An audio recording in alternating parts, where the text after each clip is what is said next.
They don't tell you this at the beginning. They don't mention it when the oil is still fresh on your forehead, when the hands are still laid and the crowd is still clapping. They don't say it when you first feel the spark in your chest, when purpose feels like a promise wrapped in light. No, they let you believe that being chosen is going to be beautiful, effortless, glorious from start to finish. They let you dream of stages, victories, breakthroughs, and favor falling like rain. But they don't tell you about the wait. They don't tell you about the nights. They don't tell you that being chosen often feels more like being crushed. Because the truth is, being chosen by God doesn't always feel like a blessing. Sometimes it feels like isolation. Sometimes it feels like everyone else is getting ahead while you're standing still. Sometimes it feels like fighting battles no one sees and carrying burdens no one understands. But that silence is sacred. That struggle is holy. And if you are living it, you're not crazy, you're not cursed, you're not alone. You're just chosen. And this message is for you. Because today we're going to talk about the part of the calling they never warned you about. They don't tell you that being chosen often means being set apart in ways that feel more like abandonment than elevation. From the outside, the idea of being selected by God, marked for greatness, or destined for a higher purpose sounds glorious. But the truth that rarely gets mentioned is that chosen children walk a lonely road. It starts early, while others seem to fit in effortlessly, laugh in groups, and walk together down familiar paths. The chosen find themselves constantly standing on the outside, not because they are unloved, but because they are different. There's something about them that doesn't blend, something in their spirit that quietly sets them apart. It's not pride, it's not arrogance, it's divine design. This isolation is not accidental, it's intentional. God often hides his vassals before he reveals them. Before David sat on a throne, he sat alone in fields with sheep. Before Joseph wore a robe of honor, he wore betrayal in the pit and chains in prison. These are not just stories, they are patterns. Chosen children are separated, not to be punished, but to be prepared.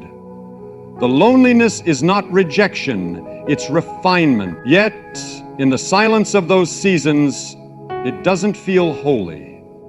It feels harsh. It feels like being forgotten, like everyone else is moving forward while you're stuck in the back room of destiny with no instructions, no map, just questions. The pain of isolation teaches the chosen one of the most critical lessons. How to be faithful when no one sees you. How to pray when there's no spotlight. How to remain committed to the calling when there's no crowd cheering you on.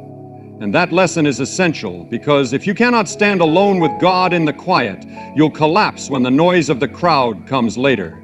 This quiet season becomes the foundation of trust. God pulls you away not to punish, but to whisper secrets into your soul that can't be spoken in the noise of normality. Sometimes even family doesn't understand. Friends can't relate. You try to explain it, but how do you explain a feeling of divine separation? You carry a burden they can't see. You feel a fire for something that hasn't even happened yet, and still you wait. The chosen are not born to follow crowds. They are born to lead. But before leadership comes, God will make sure they can handle loneliness, because if you cannot survive the cave, you are not ready for the castle. So they don't tell you this. Being chosen often looks like being forgotten. It looks like sitting in the back while others go ahead. It feels like prayers that echo and dreams that delay.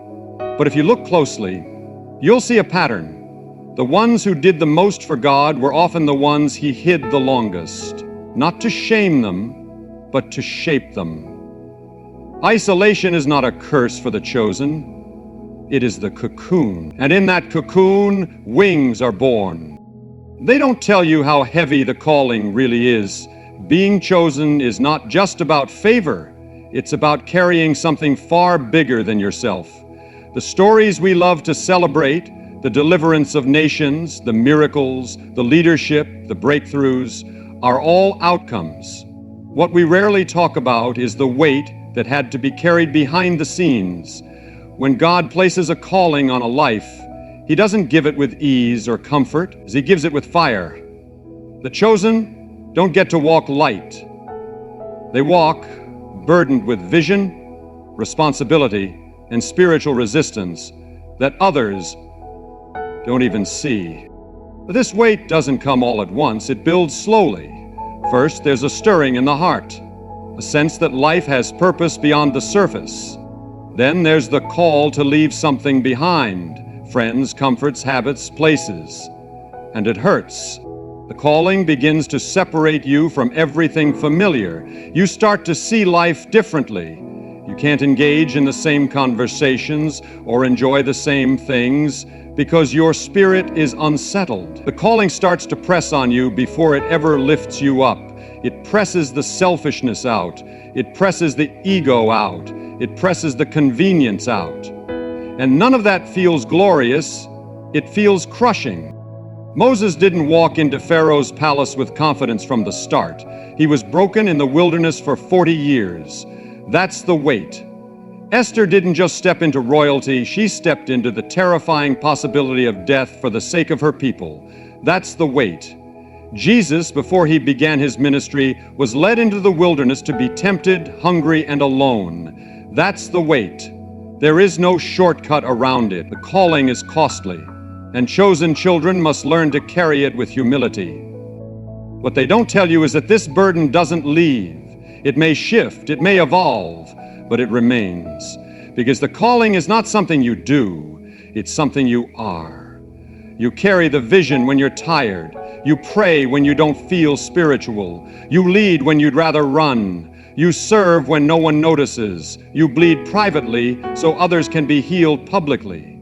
That's the weight. And sometimes it feels unfair. Why me? Why can't I just be normal? Why do I have to feel everything so deeply, care so much, fight so hard? But here's the truth. God doesn't put weight on something that won't carry glory later. If the calling is heavy, it's because what's coming is holy. Chosen children are not given easy assignments. They are given eternal ones. Their steps are ordered, but their path is not painless. The burden is real. The tears are real. But so is the reward. Carry the weight. Heaven is watching. They don't tell you that being favored by God doesn't mean you're exempt from pain. In fact, sometimes it feels like the favor invites the pain. We've been taught to associate God's favor with things like promotion, blessings, opportunities, and open doors. And yes, those things come. But what we don't often hear is that favor is a responsibility, not a shield. It doesn't spare you from suffering. It prepares you to endure it differently. Chosen children, those marked by God's hand, often find themselves walking through fire with nothing but a word to hold on to. No explanation, no comfort, no quick escape. Just the quiet assurance that they are still chosen, even while it hurts. Look at the stories we admire. Mary was favored to carry the Son of God, yet she endured whispers, shame, and the pain of watching her child suffer. Joseph was favored with dreams and a destiny to lead, but he was sold into slavery, thrown into prison, and forgotten before the dream ever came to pass. These were not signs of rejection, they were signs of refinement. The pain wasn't a detour. It was part of the process, because favor will take you places that character must be strong enough to keep you. And character isn't built in comfort, it's built in pain. The chosen often ask in secret, if I'm favored, why does it hurt so much? It hurts because you're being stretched. It hurts because you're carrying something divine in a human body. It hurts because spiritual growth feels like death to the flesh. And in that pain, God isn't punishing you. He's purifying you. He's teaching you how to trust when it doesn't make sense, how to worship when you don't feel Him, how to lead when your heart is bleeding. That kind of strength doesn't come from easy seasons. It's born in the storm, in the silence, in the surrender. Favor is not always visible. It doesn't always look like success. Sometimes it looks like struggle. But in heaven's eyes, you are being forged, not forgotten. The enemy fights hardest not against the weakest, but against the favored. The attacks don't mean you're off track. They often mean you're right on time. There's a kind of pain that only the chosen carry, not because they are cursed, but because they are called. And that pain, when surrendered to God, becomes the very tool He uses to shape nations, shift atmospheres, and bring healing to others. So no, favor doesn't mean a life free from hardship. It means that in the hardship, God is with you. It means He trusts you with trials because He's placed glory on the other side. The pain doesn't disqualify the chosen, it refines them. It deepens their compassion, sharpens their discernment, and anchors their faith. Don't let the pain make you forget the favor. The two walk together always. They don't tell you that the process of becoming who you're called to be is rarely publicized. We live in a world that celebrates the highlight reel, the breakthrough moment, the finished product. We see the crown, the influence, the platform, but what we don't see is the crushing, the behind-the-scenes silence, the secret sacrifices, the battles fought in bedrooms, in wildernesses, in private places where applause cannot reach. Chosen children are not made on stages. They are made in shadows, and that part of the journey is almost never told. People love the story once it's safe, once it's victorious, once it's palatable, but the process, the confusing, painful, lonely stretch between the promise and the fulfillment is usually skipped over. Why? Because it's not glamorous. It's not easy to explain. How do you describe nights you cried yourself to sleep without knowing why? How do you share the seasons where God seemed quiet and your soul screamed for answers? This part of the journey doesn't fit into neat testimonies. It's messy, it's stretching, it's sacred. God always works in the dark before He reveals in the light. Before a seed breaks the surface, it must die beneath the soil. Before oil flowed from David's head, he fought lions and bears in solitude. Before Paul preached the gospel to nations, he spent years in obscurity, being broken, reformed, and tested. This is how God works. He forms in silence. He develops in stillness. And the deeper the call, the longer the prep, because what is not processed will never last under pressure. In this hidden season, God deals with the unseen parts of your life. Your motives, your pride, your wounds. He doesn't rush. He isn't after your performance, He's after your purity. And while the world may not be watching, heaven is deeply involved. The process hurts, not because God is distant, but because He is deliberate. He prunes, He purifies, He shapes. And most of that happens in places no one claps for. This is why so many give up. Because the process feels like punishment when you don't understand its purpose. It feels like abandonment when you expected arrival. But for the chosen, the process is the place where identity is cemented, where intimacy with God is built, where the foundation is laid deep enough to carry the weight of future influence. Without this, the calling would collapse under pressure. That's why God hides His best, not to delay them, but to develop them. So no, they won't tell you about the nights you questioned your sanity. They won't mention the seasons when everyone else seemed to move forward while you stood still. But if you're in the process, don't despise it, don't rush it, don't envy those whose paths seem easier. God is not slow, He is thorough. And when He finally reveals what He has been shaping in secret, it will carry a weight of glory that could never have come any other way. They don't tell you that chosen children often have to fight battles meant for nations. Their struggle is rarely just about them. It's about breaking something that's been standing for generations. It's about shifting things in the spirit that others were too weary, too wounded, or too unaware to confront. The chosen are assigned to disrupt cycles of fear, addiction, shame, silence, compromise. They are not just walking through personal pain. They are carrying the burden of deliverance for families, communities, and sometimes entire bloodlines. When you are chosen, you are born into warfare you didn't start. You step into rooms where the tension is spiritual before it is circumstantial.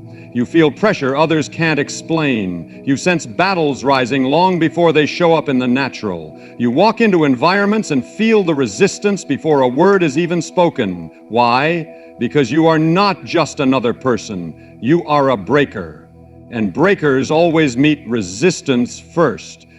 This is why your life has never felt ordinary. This is why you've battled anxiety, insecurity, rejection, even from childhood. Because hell recognized you before you recognize yourself. The enemy doesn't fight what he doesn't fear. And when you are called to set captives free, you will be targeted to remain in bondage yourself. But what no one tells you is that the weight of your warfare is a signal of your assignment. You are not being punished, you are being positioned. Think about Moses. Before he delivered Israel, he first had to survive Pharaoh's wrath as an infant, then endure exile and rejection. Think of Gideon, hiding in fear, called to defeat a nation's oppressors with nothing but obedience. Or Jesus, the spotless Son of God, who bore not only physical suffering, but the weight of all sin, every generation's shame, sorrow, and curse. These were not personal battles. These were generational wars, and those called to fight them could not afford to live soft, distracted, or unaware. Chosen children often feel like they're drowning in battles others don't even notice. But here's the secret. They're not drowning. They're digging wells, deep wells, wells that future generations will drink from. Your healing isn't just for you, it's for your children. Your breakthrough isn't just yours, it opens the door for others. Your yes to God becomes the turning point for people you may never meet. That's the scope of your calling. That's why the fire has been hotter. That's why the tests have been longer. Because what you're birthing is bigger than you. So don't misread the fight. Don't let the weight confuse you. Chosen children are called to confront what others have ignored, to break what others have endured, to stand where others have fallen. You may be walking through a battlefield, but you're not walking alone. God's hand is upon you. And every time you choose obedience over comfort, every time you choose faith over fear, you are doing what warriors do, fighting not just for today, but for a future that only the chosen are trusted to build. They don't tell you that chosen children are tested relentlessly, not once, not twice, but again and again, in ways that seem unfair, unending, and often unnecessary. From the outside, people may admire their strength, their grace, their calling, but they don't see the fire behind it. They don't see the crushing. They don't see the wrestling. The chosen are not simply anointed and sent. They are broken, refined, tested, and trusted over and over until what remains is not just giftedness, but godliness. When God marks someone, He does not skip the furnace. He uses it. He walks them through seasons that press them to the edge of quitting, moments that silence their confidence, and trials that expose every weakness still hiding inside. And just when you think you've passed the test, another one comes, this time deeper, more personal, more confusing. It's not because God is cruel, it's because the chosen cannot be shallow. They must be deeply rooted in trust, in character, in obedience. And that only comes through testing.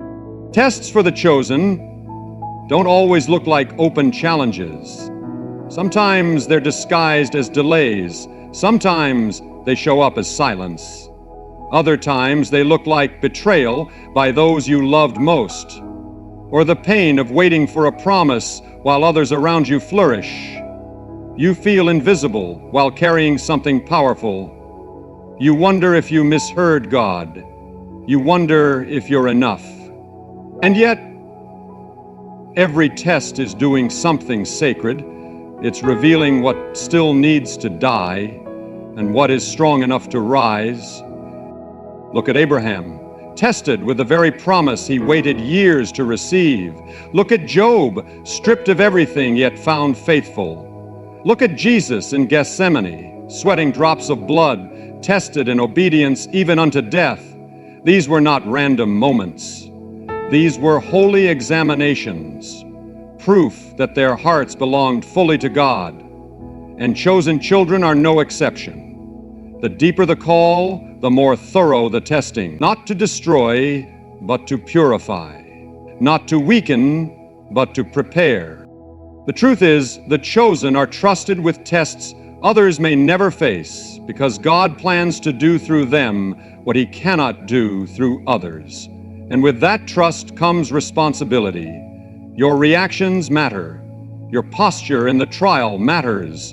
Will you still worship when He doesn't answer? Will you still serve when no one sees? Will you still believe when nothing makes sense? These are the questions that define the chosen, not their talents, not their visibility, but their endurance in secret testing grounds. They don't tell you this. Your greatest victories will often come after your hardest tests, not because you fought perfectly, but because you refused to quit. Every time you stay faithful in the fire, you are being refined into someone who can carry more glory, more weight, more influence, more authority. The chosen are not exempt from testing. They are called to it. And when the test is over and the smoke clears, they don't just come out stronger, they come out trusted. And that is something no one can take from them. So here it is, the part they don't tell you about chosen children, the truth behind the calling, behind the favor, behind the anointing. It's not just about glory, it's about grinding through silence, walking through fire, and carrying a weight the world may never see or understand. Chosen children are not born for comfort, but for impact.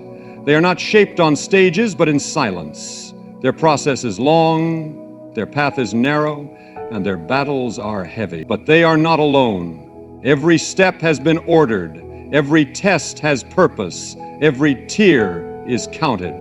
If you've ever felt overlooked, misunderstood, or pressed beyond what feels fair, take heart.